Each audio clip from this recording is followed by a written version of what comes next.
നമസ്കാരം. യേശുക്രിസ്തുവിൻ്റെ 12 അപ്പോസ്തലന്മാർ വ്യത്യസ്ത മേഖലകളിൽ നിന്നുള്ള ലളിതരായ മനുഷ്യരായിരുന്നു. മത്സ്യത്തൊഴിലാളികൾ, കർഷകർ, കരകൗശല തൊഴിലാളികൾ എന്നിങ്ങനെ. തങ്ങളുടെ യജമാനനെ അനുഗമിക്കുവാൻ അവർ എല്ലാം ഉപേക്ഷിച്ചു. യേശുവിൻ്റെ പുനരുത്ഥാനത്തിന് സാക്ഷികളായ അവർ ലോകമെമ്പാടും സുവിശേഷം പ്രചരിപ്പിക്കാൻ വിളിക്കപ്പെട്ടു. അവരുടെ സാക്ഷ്യം വെല്ലുവിളികൾ നിറഞ്ഞതായിരുന്നു. വിശ്വാസത്തിൻ്റെ പേരിൽ അവർ പീഡനങ്ങളും മർദ്ദനങ്ങളും നേരിട്ടു. ക്രിസ്തുവിനോടുള്ള സ്നേഹത്താൽ അവരുടെ ജീവിതം ബലിയർപ്പിക്കപ്പെട്ടു. അവരിൽ ആരുടെയും മരണം സ്വാഭാവിക കാരണങ്ങളാലല്ല. ഓരോരുത്തരും അവരോടുള്ള വിശ്വസ്തയുടെ ശ്രദ്ധേയമായ സാക്ഷ്യമാണ്. അവർ എങ്ങനെയാണ് മരിച്ചത് എന്ന് നിങ്ങൾക്കറിയാമോ? ഈ വീഡിയോയിൽ അവരുടെ മരണത്തെക്കുറിച്ച് ബൈബിളിൽ രേഖപ്പെടുത്തിയിരിക്കുന്ന എല്ലാ വിശദാംശങ്ങളും ഞാൻ റഫർ ചെയ്യുകയാണ്. അതുപോലെ സഭയും മറ്റു ചരിത്രകാരന്മാരും റിപ്പോർട്ട് ചെയ്ത വിവരങ്ങളും. ആദ്യമായി യോഹന്നാൻ അപ്പോസ്തലൻ. യോഹന്നാൻ അപ്പോസ്തലൻ ബൈബിൾ വിവരണങ്ങളിലെ കേന്ദ്രവും നിഗൂഢവുമായ വ്യക്തിയാണ്. അവൻ സെബദിയുടെയും സലോമിൻ്റെയും മകനും യാക്കോബിൻ്റെ സഹോദരനുമായിരുന്നു. അവൻ്റെ കഥ യേശുവുമായുള്ള അതുല്യമായ അടുപ്പം അടയാളപ്പെടുത്തുന്നതായിരുന്നു. യേശു സ്നേഹിച്ച ശിഷ്യൻ എന്ന് പലപ്പോഴും യോഹന്നാൻ അപ്പോസ്തലൻ വിശേഷിക്കപ്പെടുന്നു. യേശുവിൻ്റെ അത്ഭുതങ്ങളും അടയാളങ്ങളും മറ്റും കൈമാറുന്നതിൽ യോഹന്നാൻ്റെ പങ്ക് വളരെ പ്രധാനമായിരുന്നു. യേശുവിൻ്റെ പുനരുത്ഥാനം, അവസാനത്തെ അത്താഴം തുടങ്ങിയ നിർണായക നിമിഷങ്ങളിൽ അദ്ദേഹം ഉണ്ടായിരുന്നു. യെറൂശലേമിലെ ആദ്യകാല ക്രിസ്ത്യൻ സമൂഹം കെട്ടിപ്പടുക്കുന്നതിൽ യോഹന്നാൻ അപ്പോസ്തലൻ നിർണായക പങ്ക് വഹിച്ചു. അവൻ ക്രിസ്തുവിൻ്റെ സ്വർഗാരോഹണത്തിന് സാക്ഷ്യം വഹിക്കുകയും അപ്പോസ്തലന്മാർക്കിടയിൽ സുപ്രധാന കണ്ണിയുമായി കരുതപ്പെട്ട ഒരാളായിരുന്നു. യോഹന്നാൻ പലതരം പീഡനങ്ങൾ അനുഭവിച്ചു. പ്രധാനമായും എഫെസോസിൽ സുവിശേഷം പ്രസംഗിച്ചതിനാൽ 1-ാം നൂറ്റാണ്ടിൽ റോമൻ ചക്രവർത്തിയായിരുന്ന ഡൊമിഷ്യസ് ചക്രവർത്തി കോപിച്ചു. ജോൺ പിടിക്കപ്പെട്ടു, അതികഠിനമായി പീഡിപ്പിക്കപ്പെട്ടു, തിളച്ച എണ്ണയിലേക്ക് എറിയപ്പെടുകയുണ്ടായി എന്നൊരു ഐതിഹ്യം പഴമക്കാരുടെ ഇടയിലുണ്ട്. തിളച്ച എണ്ണയിൽ വീണിട്ടും ദൈവം അവനെ രക്ഷിച്ചതിനാൽ പിന്നീട് ചക്രവർത്തി അവനെ പത്മോസ് ദ്വീപിലേക്ക് നാടുകടത്തി എന്ന് പറയപ്പെടുന്നു. പത്മോസ് ദ്വീപിലേക്ക് കൊണ്ടുപോകുന്നതിനു മുൻപ് ചൂടുള്ള എണ്ണയിലേക്ക് യോഹന്നാനെ എറിഞ്ഞിരുന്നു എന്നുള്ളതിന് കൃത്യമായ രേഖകൾ ഒന്നുമില്ലെങ്കിലും സഭാപിതാക്കന്മാരും ചരിത്ര പണ്ഡിതന്മാരും ഇക്കാര്യത്തിലൊരു എതിരഭിപ്രായം പറഞ്ഞിട്ടില്ല. പത്മോസ് ദ്വീപിൽ വെച്ചാണ് അദ്ദേഹത്തിന് വെളിപാടിൻ്റെ ദർശനങ്ങൾ ലഭിച്ചത് എന്ന് ബൈബിളിലെ വെളിപാട് പുസ്തകത്തിൽ സമാഹരിച്ച് രേഖപ്പെടുത്തിയിട്ടുണ്ട്.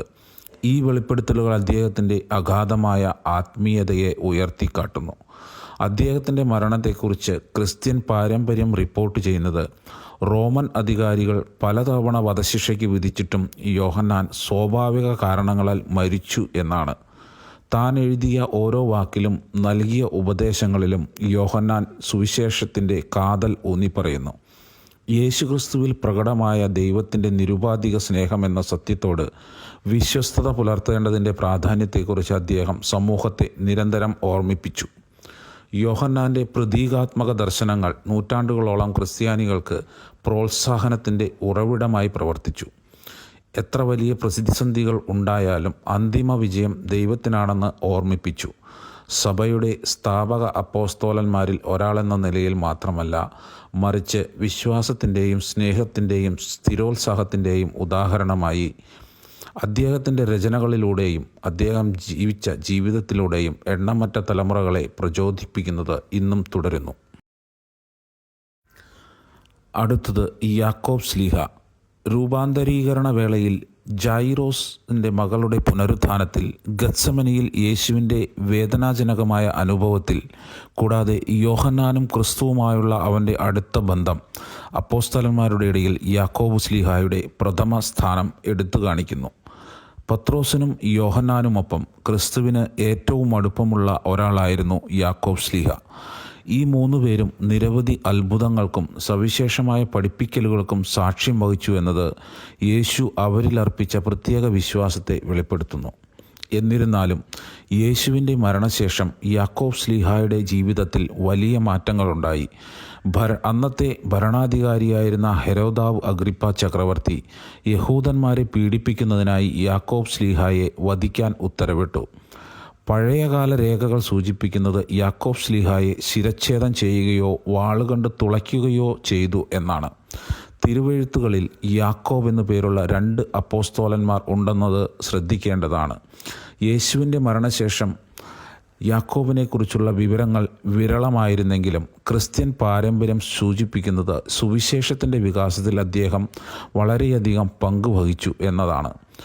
ആദിമസഭയുടെ സ്തംഭങ്ങളിലൊന്നായ യാക്കോബ് ശ്ലീഹായുടെ മരണവാർത്ത എല്ലായിടങ്ങളിലും തീവ്രമായി പ്രതിധ്വനിച്ചു. അവൻ്റെ രക്തസാക്ഷിത്വം യേശുവിൻ്റെ അനുഗാമികളുടെ ഹൃദയത്തിൽ ഒരു പ്രഹരം മാത്രമല്ല, വർദ്ധിച്ചു വരുന്ന പിരിമുറുക്കത്തിൻ്റെ വ്യക്തമായ സൂചനയും ഉണ്ടാക്കിയെടുത്തു. യുവസഭയ്ക്കും യഹൂദ റോമൻ അധികാരികൾക്കുമിടയിൽ യാക്കോബ് ശ്ലീഹായുടെ മരണം നിർണായക നിമിഷമായിരുന്നു. ക്രൈസ്തവ ദൗത്യത്തിൻ്റെ ഗൗരവവും വിലയും വീണ്ടും ഉറപ്പിച്ച ഒരു വഴിത്തിരിവ്.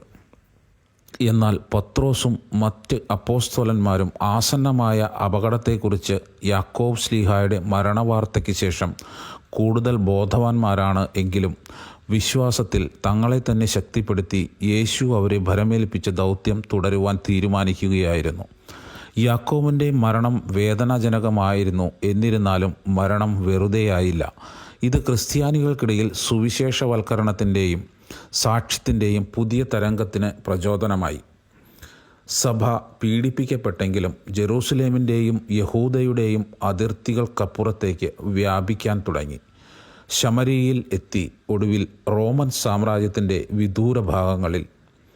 ക്രിസ്ത്യാനികളുടെ തുടർന്നുള്ള തലമുറകൾക്ക് പ്രചോദനത്തിൻ്റെ ഉറവിടമായി യാക്കോബിൻ്റെ സഭയ്ക്കുള്ളിലെ വൈവിധ്യമാർന്ന വിളിയെ പ്രതിനിധീകരിക്കുന്നു.